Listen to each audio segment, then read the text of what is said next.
नमस्कार, आप देख रहे हैं राजपथ टीवी और मैं हूं आपके साथ सपना ठाकुर। रुक करेंगे जुर्म से भरी खबरों की तरफ, जहां अलीगढ़ मुस्लिम विश्वविद्यालय में छात्रों ने रूस द्वारा यूक्रेन में किए जा रहे हमले के विरोध में मार्च निकालकर यूक्रेन युद्ध विराम का शांति बहाली कराने और मारे गए भारतीय छात्र नवीन के शव को भारत शीघ्र लाने की मांग की है।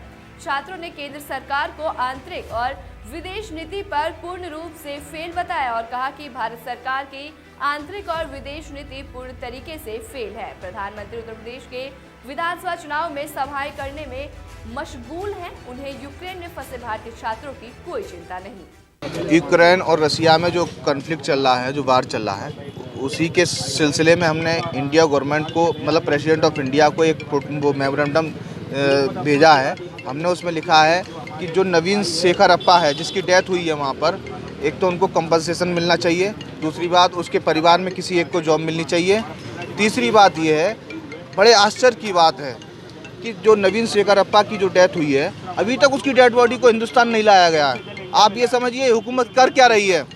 दूसरी बात ये है, पोलैंड हो, रोमानिया हो, कीव हो, जो वहाँ पर हमारे हिंदुस्तान के जो स्टूडेंट फंसे हुए हैं, उनको अभी तक निकाला नहीं गया है पूरी तरीके से। क्योंकि आप ये बताइए, जब वहाँ वार का पहले से ही पता चल गया, अदर कंट्रियों ने अपने स्टूडेंटों को बुला लिया। आप ये बताइए, हिंदुस्तान उस टाइम कहाँ सो रहा था। देखिए, आज हम लोगों ने स्टूडेंट्स वाले ने एक कॉन्डोलेंस मार्च निकाला। बहुत अफसोस के साथ कहना पड़ा कि हमारे एक भाई जो यूक्रेन और रशिया के वार पे वहाँ मार दिया गया, तो उसके लिए हमने कॉन्डोलेंस मार्च निकाला और यहाँ से एक मैसेज दे रहे कि पूरे अलीगढ़ मुस्लिम यूनिवर्सिटी उस नवीन हमारे भाई के सब परिवार के साथ खड़े हैं और हमें बहुत अफसोस है इस बात कि हमारे एक भाई शहीद हुआ। साथ साथ हमने एक मेमोरेंडम दिया प्रेसिडेंट ऑफ इंडिया के लिए, जिसमें हमारे कुछ चार्टर ऑफ डिमांड है। ये मेमोरेंडम इसलिए दिया गया क्योंकि देखा जा रहा है कि हिंदुस्तान के इतिहास में शायद इतने बड़ा इरेस्पॉन्सिबल प्राइम मिनिस्टर हिंदुस्तान के इतिहास में नहीं हो सकता है कि हमारे वहाँ भाई परेशान है, बच्चे परेशान हैं और हमारे देश के प्रधानमंत्री चुनाव में बिजी है। तो हमने उस पर एक मेमोरेंडम दिया प्रेसिडेंट ऑफ इंडिया को, जिस पर हमारे कुछ डिमांड है। अलीगढ़ में मामूली कहासुनी को लेकर दो पक्षों में जमकर मारपीट हुई और खूब लाठी डंडे भी बरसे। बताया जा रहा है कि शादी समारोह के दौरान कहासुनी को लेकर मारपीट हुई, जिसमें दोनों पक्षों के कई लोग घायल हुए। वही घटना का वीडियो भी सोशल मीडिया पर वायरल हो रहा है। अलीगढ़ में ई रिक्शा का पहिया निकल गया, जिसके कारण मासूम की बीच सड़क पर दर्दनाक मौत हो गई और 4 लोग घायल हो गए। बताया जा रहा है कि ई रिक्शा चालक मौके से फरार हो गया। सूचना मिलने के बाद पहुंची पुलिस ने घायलों को सामुदायिक स्वास्थ्य केंद्र छर्रा में भर्ती कराया है। डॉक्टर ने 3 अन्य गंभीरों को घायलों को हायर सेंटर रेफर कर दिया। वहीं इलाकाई पुलिस ने मासूम के शव को कब्जे में लेकर पोस्टमार्टम के लिए भेजा है। चित्रकूट के हटवा गांव में एक किशोरी की सर कटी हुई लाश मिलने के मामले में पुलिस ने 3 आरोपियों को गिरफ्तार करते हुए हत्या का खुलासा कर दिया। आपको बता दें कि पुलिस अधीक्षक धवल जायसवाल ने हत्या का खुलासा करते हुए बताया कि हटवा गांव में किशोरी का प्रेम प्रसंग गांव के ही रहने वाले एक युवक से 1 साल से चल रहा था, जिसकी भनक उसके परिजन को लग गई, जिस पर प्रेमी के घर वालों ने उसको रिश्तेदार के घर भेज दिया और किशोरी के परिजनों ने मध्य प्रदेश के टीकमगढ़ जिले में उसकी शादी 16 फरवरी को तय कर दी थी, जिसकी भनक प्रेमी को लगी। जिसके बाद प्रेमी ने अपने चचेरे भाइयों के साथ मिलकर उसकी गला काटकर हत्या कर दी। के अंतर्गत 1 मार्च को एक बालिका का शव बरामद हुआ था, जिस संदर्भ में पुलिस ने तफ्तीश को जब आगे बढ़ाया था तो ये प्रकरण सामने आया कि इस बालिका का विष्णु कहार नामक एक व्यक्ति के साथ प्रेम प्रसंग था और विष्णु कहार इस पर शादी का दबाव बना रहा था। जब इसने शादी करने से मना किया तो विष्णु कहार ने अपने 2 चचेरे भाइयों के साथ मिलकर दिनांक 7 और 8 फरवरी के आसपास इसकी हत्या करके वहीं माहू थाना क्षेत्र में जो खंडहर है वहीं पर इसको फेंक दिया था। साथ में इसके द्वारा जो मोबाइल दिए गए थे बालिका को, वो मोबाइल भी लेके तोड़ दिया गया था। इन मोबाइल फोनों की बरामदगी कर ली गई है और तीनों अभियुक्तों को गिरफ्तार करके जेल भेजा जा रहा है। वहीं गाजियाबाद में एक चोरी का मामला सामने आया है, जहां बैंक के लॉकर से करीब 75 लाख के गहने चोरी किए गए हैं। दरअसल जिस महिला का लॉकर था, उसने 2019 में इस लॉकर को नहीं खोला था। आज जब वो लॉकर को खोलने आई तो उसकी चाबी से लॉकर नहीं खुला। इस मामले में उसने बैंक के अधिकारियों से संपर्क किया तो उसकी मौजूदगी में लॉकर तोड़ा गया। लॉकर टूटने के बाद महिला को पता चला कि उसके लॉकर में से करीब 75 लाख की ज्वेलरी गायब है। इस मामले की जानकारी के बाद हड़कंप मच गया और आनन फानन में पुलिस को सूचना दी गई है। मैं अक्टूबर 2021 में अपना लॉकर ऑपरेट करने गई तो मेरी चाबी नहीं घूमी। मैंने बैंक के एम्प्लॉयज़ जो थे उनको बोला कि मेरी चाबी नहीं घूम रही है, तो उन्होंने कहा कि हम बैंक लॉकर खोलने वाले को बुलाएंगे, तब आपको इंटीमेट कर देंगे, तब आप आ जाइएगा। मैंने कहा ठीक है। उन्होंने मेरा फ़ोन नंबर नोट कर लिया। काफ़ी दिनों तक उनका कोई रिप्लाई नहीं आया। मैं दिसंबर 2021 में फिर अपना बैंक लॉकर ऑपरेट करने गई तो सेम यही हुआ कि मेरी चाबी नहीं घूम रही है। मैंने उनसे कहा कि ये सेम प्रॉब्लम आ रही है, तो उन्होंने कहा कि ठीक है, आप हमारा नंबर ले जाइए और हमें कांटेक्ट कर लीजिएगा, और अगर बैंक लॉकर ऑपरेट करने वाला पहले आता है तो हम आपको इंटीमेट कर देंगे। उनकी तरफ से कोई फ़ोन नहीं आया। जो फ़ोन नंबर उन्होंने दिया था मैंने बहुत बार उस पर फ़ोन किया, लेकिन उन्होंने नहीं उठाया।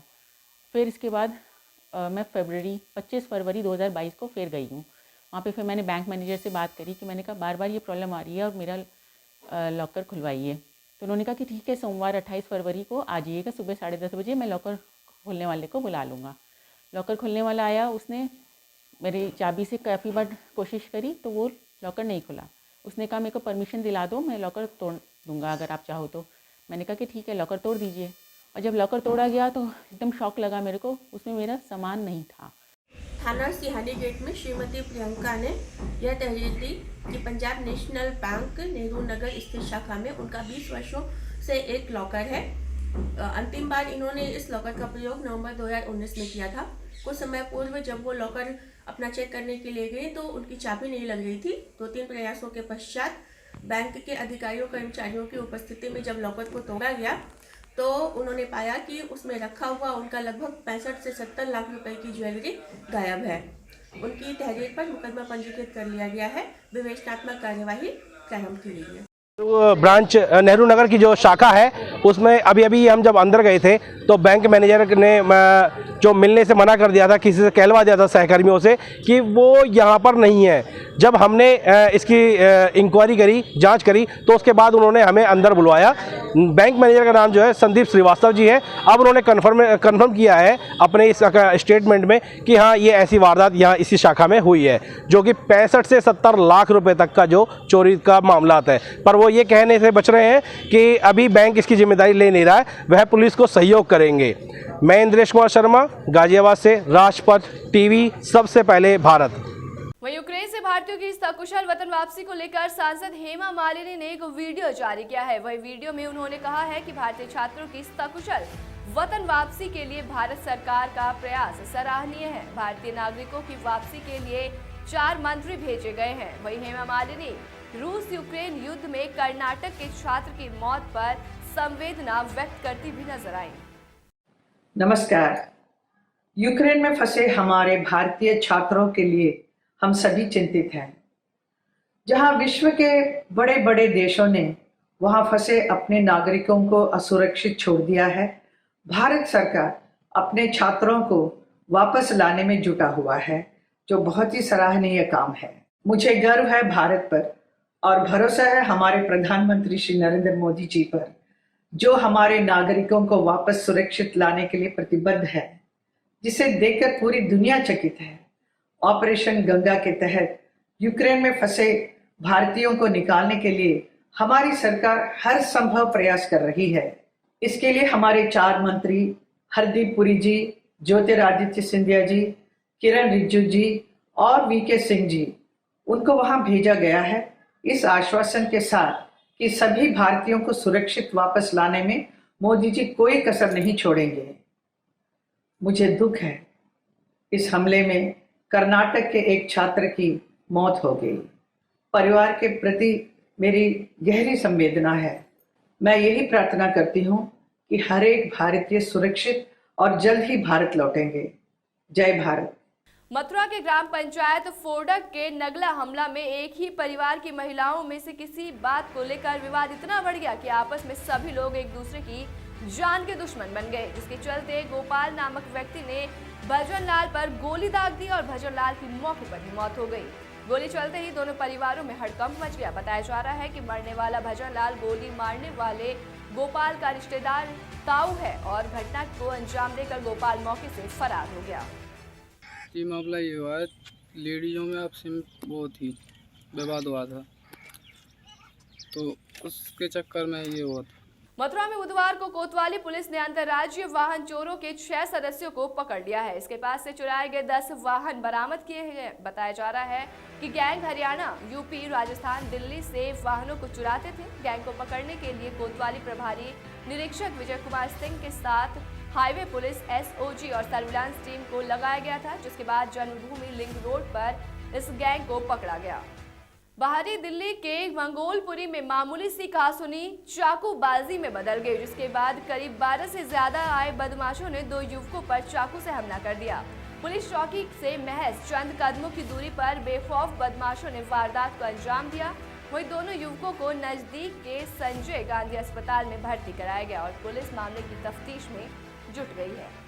इसी तरीके की बड़ी खबरों से जुड़ने के लिए देखते रहिए राजपट टीवी, सबसे पहले भारत।